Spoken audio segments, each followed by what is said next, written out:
नमस्कार दोस्तों, एग्जाम वाली स्टडी पॉइंट में आप सबका स्वागत है। तो ये आज हिंदी का दूसरा क्लास होने वाला है।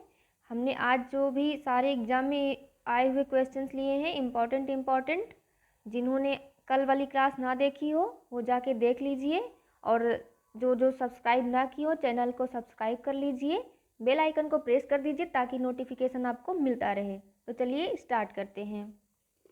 पहला क्वेश्चन है, भाषा की सबसे छोटी इकाई कौन सी है? इसका विकल्प ए है शब्द, विकल्प बी व्यंजन, विकल्प सी स्वर, विकल्प डी वर्ड। तो भाषा की सबसे छोटी इकाई वर्ड है। हमारा सही उत्तर हो जाएगा विकल्प डी वर्ड।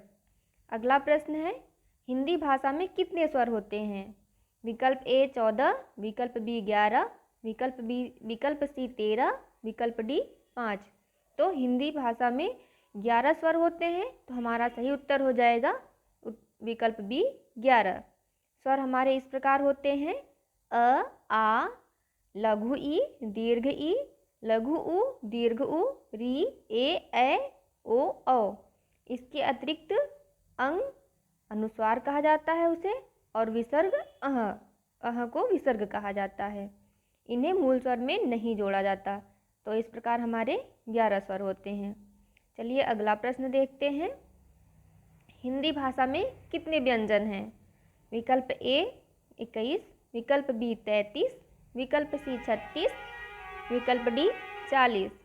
तो हिंदी भाषा में 33 व्यंजन होते हैं, तो हमारा सही विकल्प हो जाएगा विकल्प नंबर बी 33।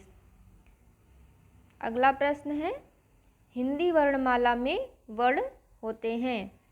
विकल्प ए 50, विकल्प बी 52, विकल्प सी 54, विकल्प डी 55। तो हिंदी वर्णमाला में 52 वर्ण होते हैं, तो हमारा सही विकल्प हो जाएगा विकल्प नंबर बी। हिंदी भाषा में मूल स्वर 11 होते हैं, और जो 2 अंग और अह होते हैं वो अयोगवा होते हैं, और मूल व्यंजन 33 होते हैं, और 4 संयुक्त अक्षर होते हैं। संयुक्त अक्षरों की संख्या 4 है, जो कि इस प्रकार हैं, छ, त्र, ज्ञ, स्र। चलिए अगला प्रश्न देखते हैं। अगला प्रश्न है, व्यंजन और स्वर के संयुक्त रूप को क्या कहते हैं? ये आपका प्रश्न आया है केवीएस परीक्षा 2014 में। इसका विकल्प है ए वर्ड, विकल्प बी ध्वनि, विकल्प सी अक्षर, विकल्प डी वाक्य। तो व्यंजन और स्वर के संयुक्त रूप को कहते हैं अक्षर। तो हमारा सही विकल्प हो जाएगा सी अक्षर। चलिए अगला प्रश्न देखते हैं, वर्णमाला किसे कहेंगे? विकल्प ए शब्द समूह को, विकल्प बी वर्णों के संकलन को, विकल्प सी शब्द गणना को, विकल्प डी वर्णों के व्यवस्थित समूह को। तो हमारा सही उत्तर हो जाएगा वर्णों के व्यवस्थित समूह को, विकल्प नंबर डी। वर्ण या अक्षर उस ध्वनि को कहते हैं जिसके टुकड़े नहीं हो सकते, अर्थात यह भाषा की सबसे छोटी इकाई है।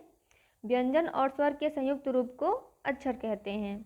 अक्षरों या वर्णों के व्यवस्थित समूह को हम वर्णमाला कहते हैं। इस प्रकार हमारा सही उत्तर हो जाएगा वर्णों के व्यवस्थित समूह को वर्णमाला कहते हैं। अगला प्रश्न है, वर्णों के समुदाय को क्या कहते हैं? विकल्प ए वर्णमाला, विकल्प बी सर्वनाम, विकल्प सी अक्षर, विकल्प डी क्रिया। तो हमारा सही उत्तर हो जाएगा वर्णों के समुदाय को कहते हैं वर्णमाला। अगला प्रश्न है,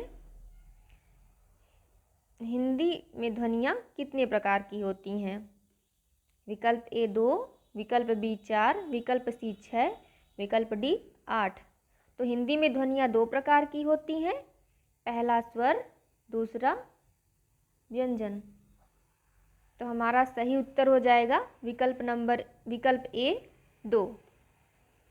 चलिए अगला प्रश्न देखते हैं, शब्द की सबसे छोटी इकाई क्या कहलाती है? विकल्प ए स्वर, विकल्प बी वर्ड, विकल्प सी व्यंजन, विकल्प डी अयोगवा। शब्द की सबसे छोटी इकाई को कहते हैं वर्ड। तो हमारा सही उत्तर हो जाएगा वर्ड, विकल्प बी।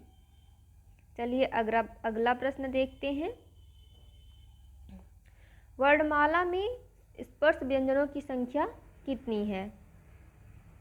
विकल्प ए है 25, विकल्प बी 30, विकल्प सी 20, विकल्प डी 35। तो हमारा सही उत्तर हो जाएगा विकल्प ए 25। वर्णमाला में स्पर्श व्यंजनों की संख्या है 25। चलिए अगला प्रश्न देखते हैं। एक से अधिक वर्ण के मेल को क्या कहते हैं? विकल्प ए अक्षर, विकल्प बी स्वर, विकल्प सी व्यंजन, विकल्प डी अनुस्वार। तो हम एक से अधिक वर्णों के मेल को अक्षर कहते हैं। तो हमारा सही उत्तर हो जाएगा विकल्प ए अक्षर। चलिए अगला प्रश्न देखते हैं। भाषा की सार्थक लघुत्तम इकाई किसे माना जाता है? भाषा की सार्थक लघुत्तम इकाई किसे माना जाता है? विकल्प ए शब्द, विकल्प बी वर्ण, विकल्प सी अर्थ और विकल्प डी मात्रा। तो इसका सही उत्तर हो जाएगा विकल्प ए शब्द। चलिए अगला प्रश्न देखते हैं। लिपि चिन्हों को क्रमबद्ध समूह को क्या कहते हैं? लिपि चिन्हों के क्रमबद्ध समूह को क्या कहते हैं? विकल्प ए अक्षर, विकल्प बी वर्ण, विकल्प सी वर्ण समूह, विकल्प डी वर्णमाला। तो लिपि चिन्हों के क्रमबद्ध समूह को वर्णमाला कहते हैं। इस प्रकार हमारा सही उत्तर हो जाएगा विकल्प डी वर्णमाला। चलिए अगला प्रश्न देखते हैं। जिनका उच्चारण स्वतंत्रता से होता है और जो व्यंजन के उच्चारण में सहायक होते हैं उसे क्या कहते हैं? विकल्प ए संज्ञा, विकल्प बी स्वर, विकल्प सी व्यंजन, विकल्प डी विसर्ग। तो इन्हें कहते हैं विकल्प बी स्वर, क्योंकि स्वर स्वतंत्र होते हैं। तो हमारा सही उत्तर हो जाएगा विकल्प बी स्वर। थैंक यू दोस्तों, ऑल द बेस्ट।